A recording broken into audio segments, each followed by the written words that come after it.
అది చిరిగిపోతే నా గోచి చిరిగిపోయిందో తువ్వాలు పట్టండి అనలేదు ఆయన.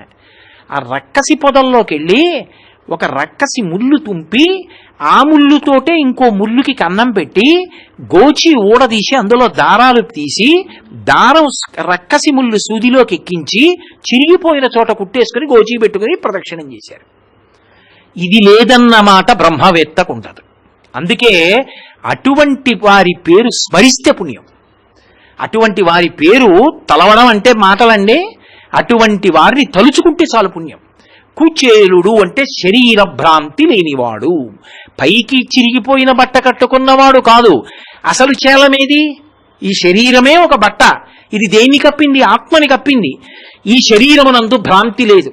దీనికి జబ్బు వచ్చిందా, ఇది తిందా, ఇది తినలేదా, ఇది పడుకోవడానికి పరుపు ఉందా, దీనికి చల్లగా ఉందా, దీనికి గాలేస్తోందా, ఇది సుఖంగా ఉందా, ఆయనకి పట్టింపు లేదు. ఎందుకని?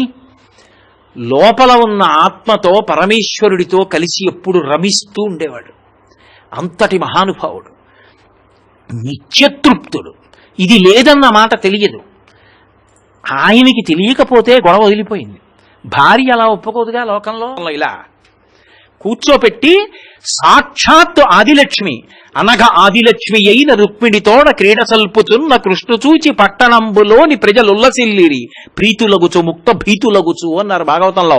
ఆదిలక్ష్మి రుక్మిణి. ఆవిడ క్రీగంటి చూపు పడితే చాలు మహదైశ్వర్యం అందుకుంటుంది. ఆవిడ విష్ణు పాదములు కడగడం కాదు, కుచేలుడి పాదాలు కృష్ణుడు కడుగుతుంటే నీళ్లు పోసింది.